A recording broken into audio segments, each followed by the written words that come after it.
창세기 족보부터 잠깐 보겠어요. 지금 세세 족보라고 되어 있죠. 우리 잠깐 기도하고 우리 말씀 보겠습니다. 하나님 아버지 감사합니다. 저희들 기도를 받아주신 줄로 믿습니다.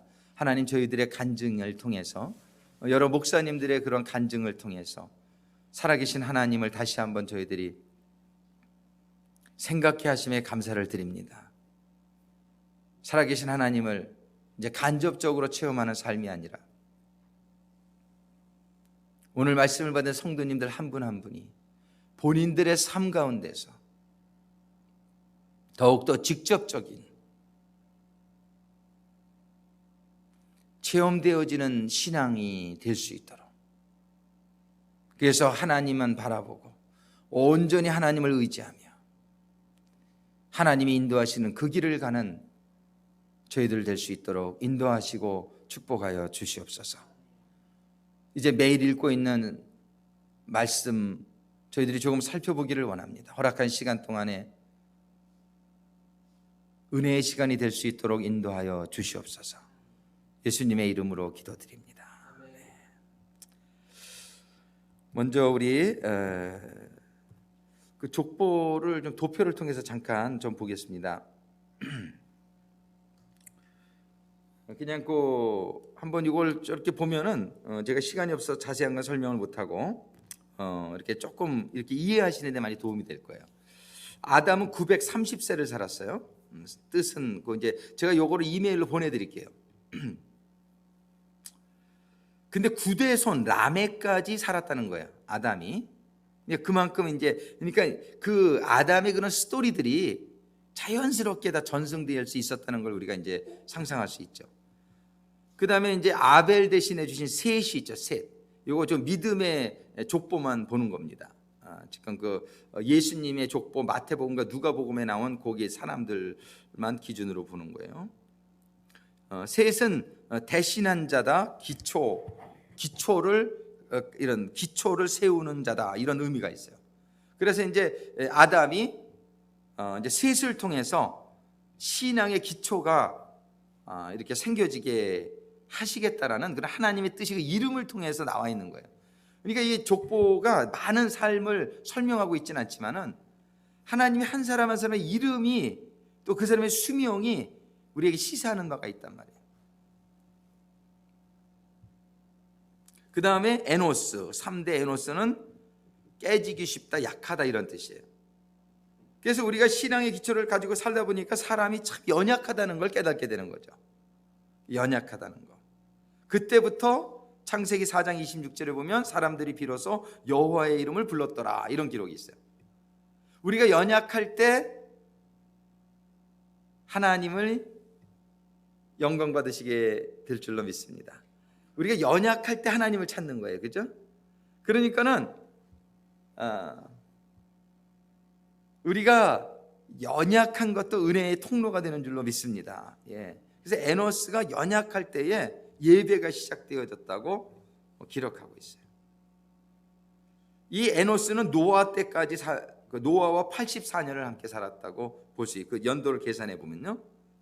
그 다음에 4대 게난은 이제 보금자리를 만들다, 이런 뜻이에요. 신앙이 정립되는 시기다, 이거죠. 이렇게 이제 예배가 시작되면서 이제 이런 신앙생활이 정립되어지는 시기가 게난을 통해서 게난 때에 이루어진 걸 볼 수 있어요. 5대 마할랄렐, 신앙이 정립되면서 마할랄렐의 뜻이 뭐냐? 하나님께 찬양, 하나님께 영광. 그래서 이때에 영적 부흥과 신앙의 성장이 많이 일어나게 됐던 것을 이렇게 암시해 주고 있어요.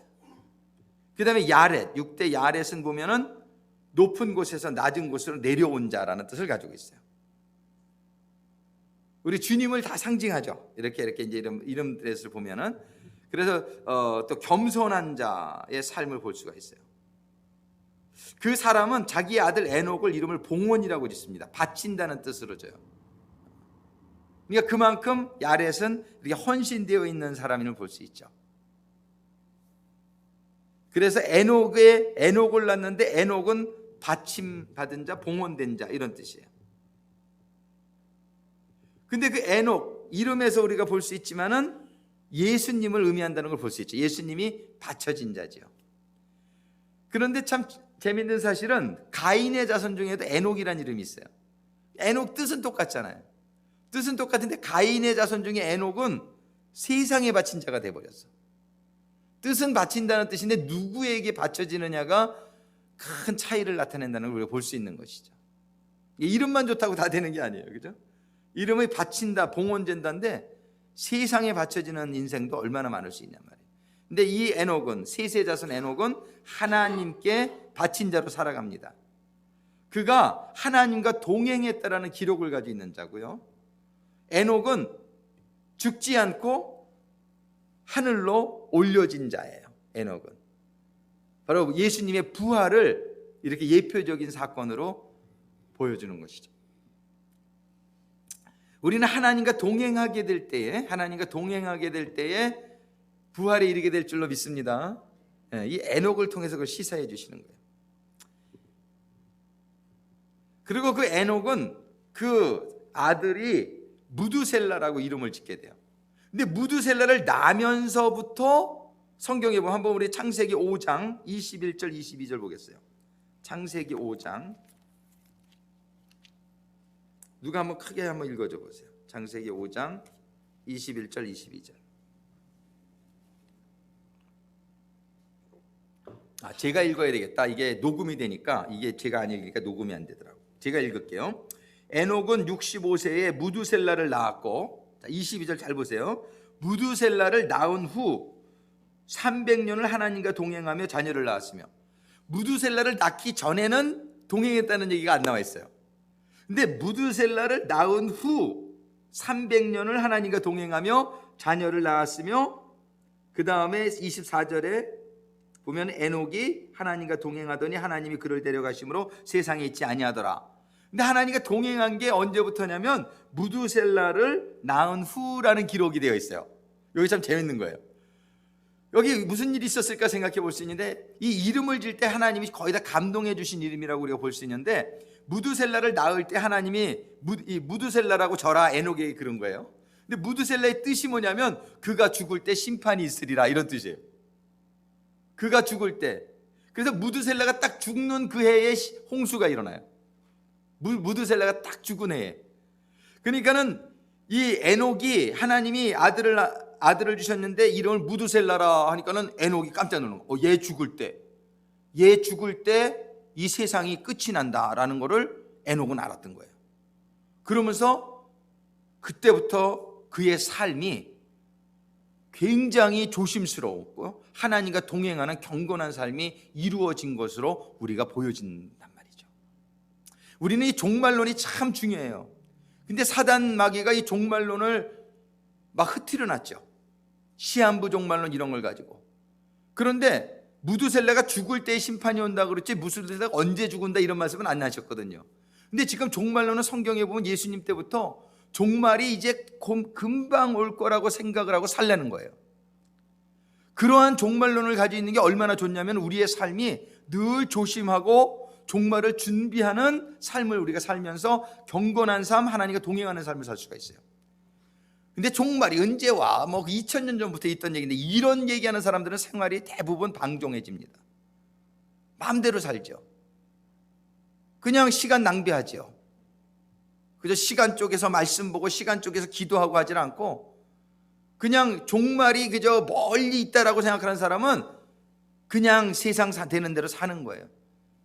근데 종말이 오늘도 올 수 있다라고 생각하면 살라는 거예요. 성경에 우리 지금 교훈. 그러니까 종말을 늘 생각하는 사람들은요 정말 생활을 그렇게 방탕하게 살 수 없는 것이죠.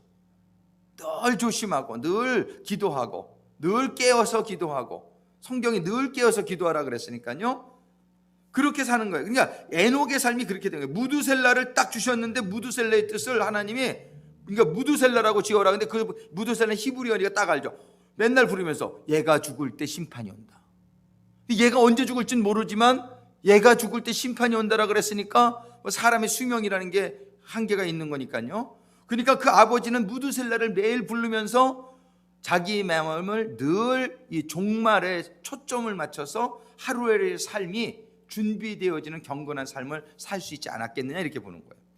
여러분들 이 종말론을 늘 언제라도 주님은 재림하실 수 있다라는 말씀하신 그대로 우리가 뭐 몇 월 며칠 이게 중요한 게 아니라 정말 중요한 거는 주님이 내가 곧 오리라 이렇게 말씀하셨단 말이에요.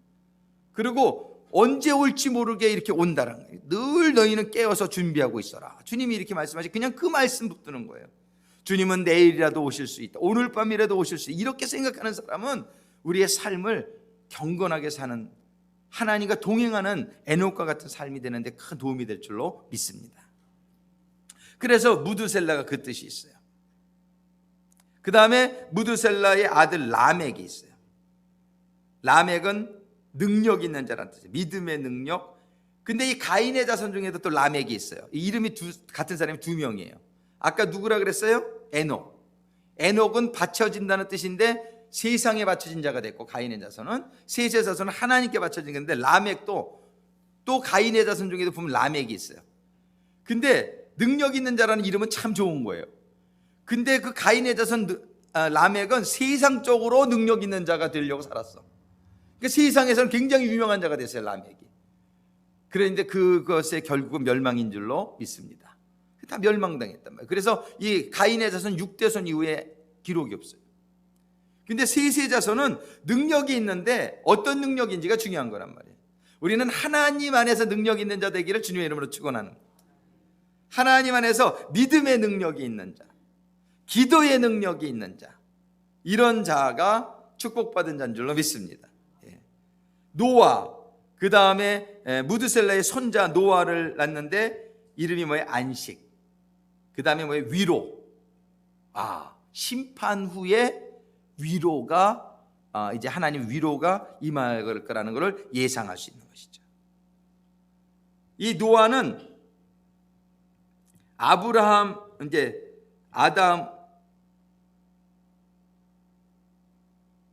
아담이 죽은 후 126년 후에 태어났다 이 얘기예요. 아담 후 126년. 그 다음에 셋이 죽은 후 14년. 그러니까는 노아의 14년 출생 전까지 셋이 살아 있었으니, 그죠? 그만큼 이런 전승으로라도 이 모든 성경의 기록이 다 이렇게 모세 때까지 남아 있을 수 있는 이유가 우리가 이 노아가 그러니까 다 들었을 거 아니에요, 살면서. 그리고 노아가 몇 세에 홍수가 났어요? 600세에 홍수가 납니다. 그래서 우리가 방주를 지금 기간을 지난번에 우리가 좀 계산을 했는데 좀 기억이 나시는지 모르겠어요. 성경고 창세기란 거기에 이제 쭉 보면은 502세에 셈을 낳았다 그랬는데, 하나님께서 이제 홍수가 날 테니 방주를 지어라 하신 말씀할 때 뭐라고 말씀하시냐면 그 세 아들과 자부들이 있을 때에 말씀을 하세요. 그러니까 최소한 한 520년 이후 아니겠느냐. 그래서 말씀을 받은 때부터 홍수가 600년까지 따지니까 방주 지은 기간은 한 7, 80년 정도일 거다. 그 정도. 근데 많은 사람들이 120년으로 알고 있단 말이에요. 그러니까 우리가 그거에 대해서 지난번에 좀 이렇게 클리어를 시켜드렸습니다. 그 다음에 노아의 아들 중에서 세 아들이 있지만 메시아가, 예수님이 태어난 아들은 셈을 통해서, 그래서 이제 요거는 전부 메시아의 족보대로만 나가는 거예요. 셈은 이제 하나님의 명예를 위해 사는 삶이다. 명예라는 뜻을 가지고 있어요. 그 다음에 이제 98세, 셈이 98세 때에 홍수가 났고요. 셈의 아들 중에서 이제 아르박삿. 이제 이 셈 때부터 여기 분리라는 말을 제가 계속 써놨는데, 이거 뭐냐면 노아 전까지 너무나 죄를 많이 진 거예요. 그래서 노아 때에 하나님은 뭐예요? 죄인들은 다 멸망받게 하시고 의인들은 구원하시는 분리의 사건. 분리의 사건이 일어나죠. 그러고서는 하나님께서 이제 그 자녀들에게 분리되어서, 이 성도라는 말이 뭐죠? 원래 뜻이 거룩하다는 뜻이 분리됐다는 뜻이죠. 그래서 이제 노아 때부터 이 분리의 의미, 이름에다가 그거를 줘요. 셈임, 이것도 명예, 명성의 뜻이 있지만은 하나님의 명예를 위한 삶을 살라는 그런 뜻이 담겨 있고, 아르박삿은 영역이라는 뜻이 있는데 세상과 분리되어진 영역을, 우리의 그 믿음의 영역을 확보해라, 이런 뜻이 들어있어요.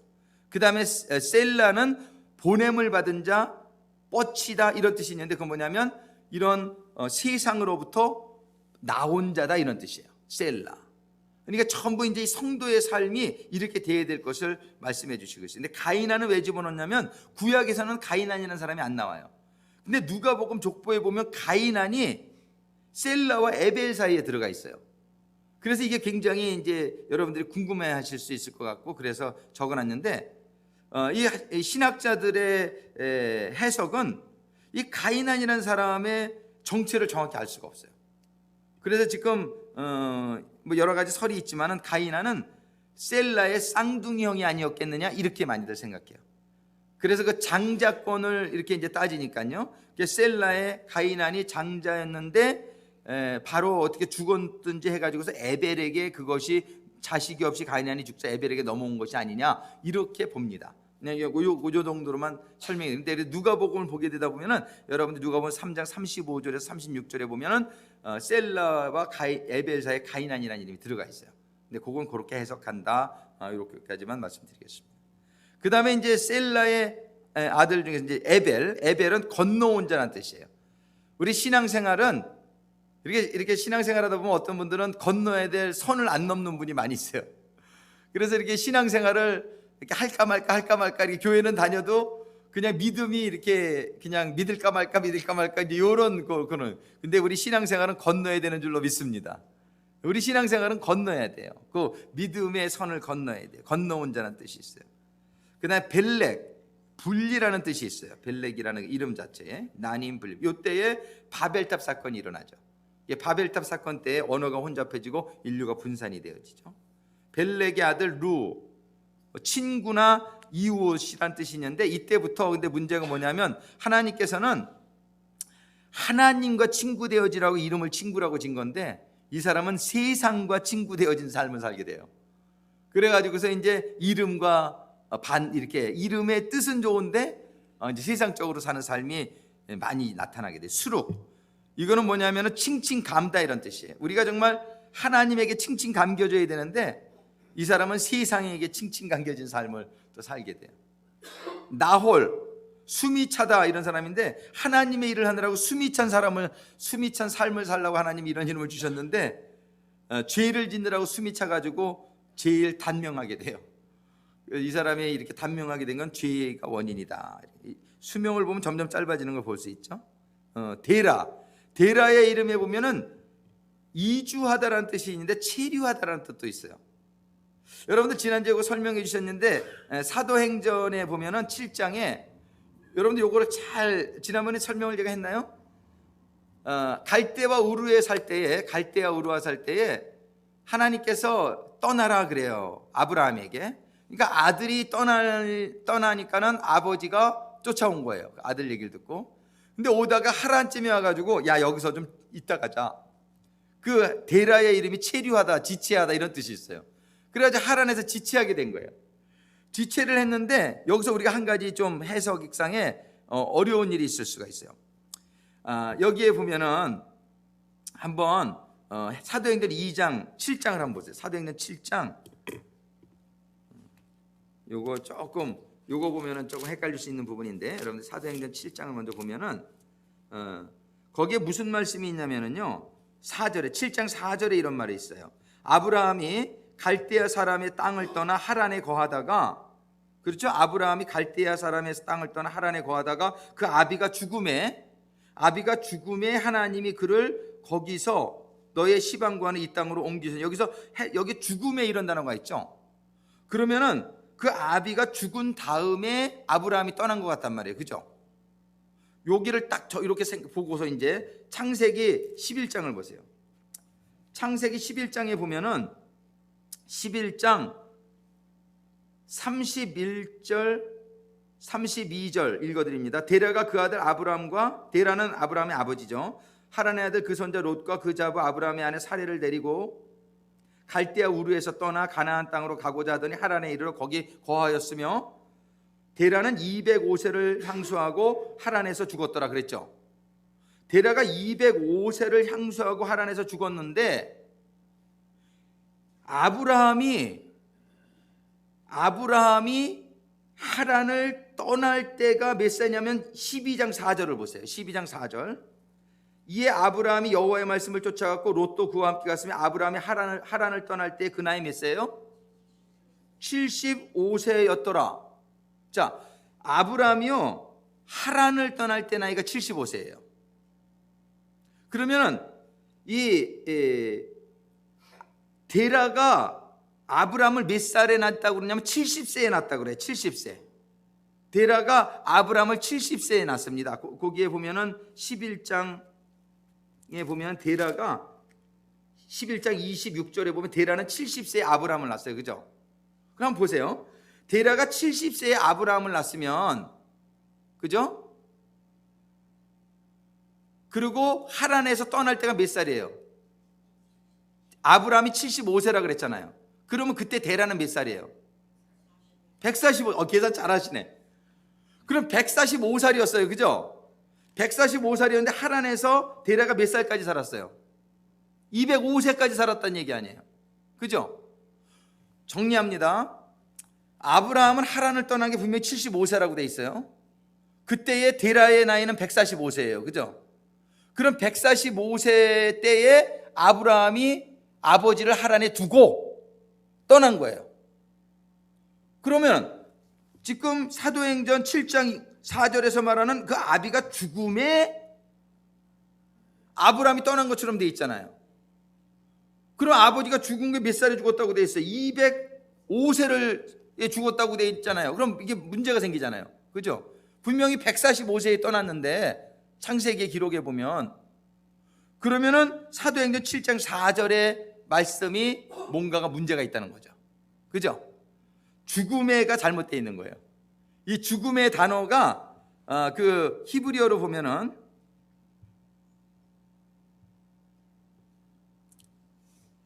이 죽음의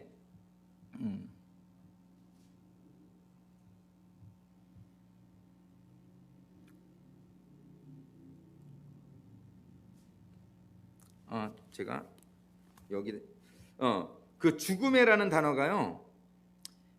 아포드 에스코라는 그 사도행전에는 그리거로 기록되어 있죠. 이게 그리거인데 그게 뜻이 죽다라는 뜻도 있어요. 그러나 그 뜻을 자세히 살펴보면 어떤 뜻이 있냐면은 freed from all connection with, freed from all connection이라는 뜻이 있어요. 그러니까 관계를 끊고 떠났다라는 뜻을 죽음에 이렇게 잘못 해석한 거예요. 무슨 말씀인지 이해가세요? 그러니까는 분명한 거는 창세기 기록 정확해요. 창세기 기록은 하란에서 분명히 떠날 때 75세더라 분명히 창세기 12장 4절이 기록하잖아요. 그죠? 그리고 분명히 데라는 아브라함을 70세에 낳았단 말이에요. 그러면 데라가 그때 145세예요. 근데 죽은 게 몇 세까지 죽었냐면 205세에 죽었다 그랬으니까 그는 혼자 있었던 거예요. 그러니까는 아브라함이 아버지 두고 떠난 거죠. 왜 그랬을까요? 갈대아 우르에서 하나님이 가나안 땅으로 가라고 원래 그런 건데 하란에서 지체하고 있으니까 하나님이 아브라함을 책망했을 거예요. 너 내가 지시한 땅으로 가. 아버지 두고 가. 그러니까 이제 거기서 아버지 두고 떠나게 된 거예요. 분리죠, 분리. 예. 그래서 일단 우리가 이해해야 될 거는 사도행전 7장 4절의 말씀 그 죽음에로 번역이 잘못된 거다. 뭘로 원래 번역됐으면 아버지와 관계를 끊고 떠남에 이렇게 해석을 해야 되는 거예요. 이해가십니까? 예. 자, 그래서 이 번역상에 이런 오류가 있어요. 그래서 어떤 사람들은 킹제임스 버전이 뭐 완벽하다 이런 얘기들 하는데 킹제임스 버전에도 분명히 그 뭐라고 되냐면 dead라고 돼 있어요. 죽음에. 이게 번역이 잘못된 거예요. 그러니까 킹제임스 버전이 잘못돼 있으니까 한국 버전이 거의 이렇게 또 번역이 된 거예요. 그런 거에 바탕에서. 근데 그 원어를 제가 찾아서 가만히 보니까 제가 뭐 꼭 찾은 건 아니지만 그 책도 보고 이렇게 해서 하다 보니까 제가 원어를 찾아봤어요. 이상해서. 그랬더니 그런 뜻이 있더라고요. 그 뜻을 쫙 이렇게 보니까 영어 성경으로 freed from all connection with라는 뜻도 있고 또 to become wholly alienated from a thing. alienated이 뭐 이렇게 완전히 분리되어졌다는 그런 뜻이죠. 그래서 이 원어인 아포드 에스코의 단어의 해석상에 문제가 있다. 그렇게 이해하시면 되겠습니다. 그래서 분명히 이해해야 할 때는 그러니까는 하란에서 몇 년 동안 있었는지 모르지만 아브라함이 갈대아 우르에서 하나님의 소명을 받고 그러고서는 가는데 아버지가 하란에 좀 여기 좀 있다 가자. 그래가지고서 거기서 살다 보니까는 아브라함이 하나님이 또 감동이 온 거예요. 떠나야 된다. 그러니까는 75세 때에 하란에서 또 떠나게 된 거예요. 이렇게 정리할 수 있게 되기를 바라고요. 우리의 신앙생활은 이렇게 떠나야 된다는 걸 보여주는 게, 분리에 대해서는 제가 다음 주에 좀 더 하겠습니다. 이 정도로 우리가 이제 족보 아브라함까지 이렇게 보고, 그 다음에 제가 출애굽기에서 몇 가지 좀 말씀드릴 게 있어서 잠깐 보겠어요. 출애굽기 부탁합니다. 파워포인트. 출애굽기에 보면은 지난번에 우리 김종구 정교님이 모세의 산파의 이름이 하고 모세의 부인의 이름하고 똑같다 이런 말씀을 하셨어요. 그죠? 그래서 제가 찾아보니까 똑같지 않더라고. 히브리 그 모세의 산파 이름은 시브라야. 그리고 모세의 부인은 시보라고. 원어를 찾아보니까 완전히 틀려요. 히브리 산파 시브라. 그러니까 이거 우리가 그냥 듣기에는 이게 똑같은 거로 그죠? 한국말로 들으면은 이거 조금 잘못 기록했나 보다. 그런데 원어로는 히브리어가 거기 보이죠? 시프라예요. 시프라고 뜻이 페오니스란 뜻이에요. 그래가지고 그 산파가 어떻게 돼요? 바로 왕이 다 남자나면은 물에 던져라 그러는데 그걸 페어하니까 이 사람 이름이 페어단 말이에요. 페어니스. 공평하니까 좀 늦게 간 거야. 그래가지고서 제가 가기 전에 다 나왔더라고요. 이렇게 얘기를 했죠, 그죠? 그래가지고서 이제 모세도 살아나고 뭐 이랬는데 그 십보라예요. 근데 모세의 분이 십보라예요. 그대로 십보라. 근데 그건 볼드란 뜻을 가지고 있어요. 볼드. 그래서 완전히 다른 단어다. 그래서 이제 여러분들이 조금 혼동이 오실까봐 그 히브리 산파와 모세의 부인은 이름이 같은 이름은 아니다. 예. 모세의 이름의 뜻, 그건 다 알죠. 그 물에서 이렇게 건져냈다. 그 다음에 미디안 땅으로 도망을 가잖아요, 모세가. 미디안 땅이 어딘가 제가 지도를 좀 보여드리고 싶어서 그 지도 좀 보여주세요. 조금 밑으로 내려서. 이게 지도에 보면은 모세가 도망치게 된 데는 어디냐면은 요 애굽이라고 이쪽에 써 있죠. 좀 이게 클리어하진 않은데 애굽 위에 옛날에 애굽이 좀 북애굽, 남애굽 이렇게 돼 있었는데 좀 이 북쪽 지역에 원래 고센 지역에 그죠? 고센 지역에 이스라엘 백성들이 많이 살고 있었죠, 그죠? 아마 그 정도 어디에서 이제 도망을 쳤는데 어디까지 갔냐면은 미디안이 맨 오른쪽으로 보면은 이 아라비아 반도 그죠? 거기까지 가요. 미디안 얼마나 많이 도망가는지 몰라요. 그냥 잡혀 죽을까봐. 그 시나이 반도를 지나서 아라비아 반도까지 도망갔다. 그래서 미디안이 어딘가 이렇게 좀 보여드리려고 지도를 봤고요. 그 다음에 이 미디안에서 장인의 양을 치잖아요. 근데 어디까지 왔냐면 그 가운데 신광야에 보죠. 신광야. 그 신의 산이 거기에 있거든요. 거기까지 양을 끌고 이렇게 다녔나 봐요. 그 전에. 근데 또 여기서 이제 우리가 궁금한 게 있어.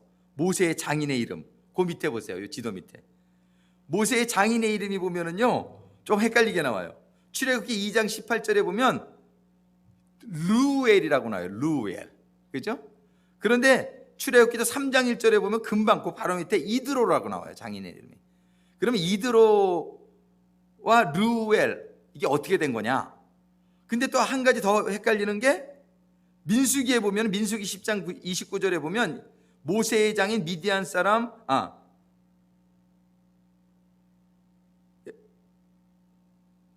사사기 4장 11절에 보면은 모세의 장인 호밥의 자손 중 모세의 장인이 호밥이다 또 이렇게 나와요. 모세의 장인이 그러니까 세 이름이 나와요. 모세의 장인의 이름이 르우엘이 있고 이드로가 있고 호밥이 있어요. 근데 먼저 호밥에 대해서 먼저 해결을 합니다. 호밥에 대해서는 어떻게 해결을 하냐면 모세의 장인 호밥이라고 돼 있잖아요. 그럼 장인이면은 장인 아니에요, 그죠? 근데 이 장인이라는 단어가 히브리어에서 장인은 호텐이에요. 그리고 처남은 하탄이야. 근데 이게 자음이 같아. 근데 이 자음이 같은데 모음을 어디다 찍느냐에 따라서 발음이 호텐이 될 수도 있고 하탄이 될 수도 있어요.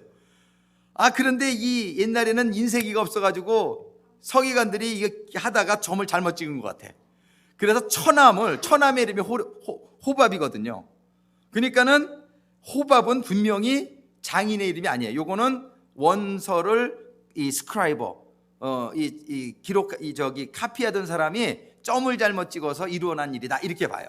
그래가지고서 요즘 나오는 성경에는 장인이라고 하는데 옛날 요 개역 개정에는 이게 처남이라고 나올 거예요. 근데 옛날 개역 성경을 가진 분은 이게 장인이라고 나올 거예요. 그래서 호밥은 처남이다. 이건 이해가 됐죠. 그건 어렵잖아요. 근데 그 위에 보면은 출애굽기 2장 18절에는 르우엘이라고 나오고 분명히 장인. 여러분들 보세요. 출애굽기 우리 김종구 정교님 그거 찝어냈어요? 2장 18절에 보면 분명히 뭐라고 나오냐면 그들이 그 아비 르우엘, 그 십보라가 이제 모세가 물을 먹여주자 그 아비 르우엘에게 이를 때, 그러니까 뭐예요? 그 여자의 아버지가 르우엘이니까 장인이죠. 그런데 3장 1절에 보면 모세가 그 장인 미디안 제사장 이드로의 양무리를 치더니 이드로라고 나오는데 이거는 뭐라고 하냐면 동인 이명이다. 옛날에 이름이 두 개, 우리도 뭐 이름 두 개 있는 사람 있잖아요. 제 친구 중에 우리 처남이 아니라 매제군요. 제 여동생의 남편이 제 친구거든요. 근데 걔가 집에 학교에서는 창기야 이름이 공식적인 이름은. 근데 부모님이 그 창기란 이름이 안 좋다고 해서 집에서는 뭐라고 부르더나? 잊어버렸네. 우모라고 읽어. 우범이라고 읽더나.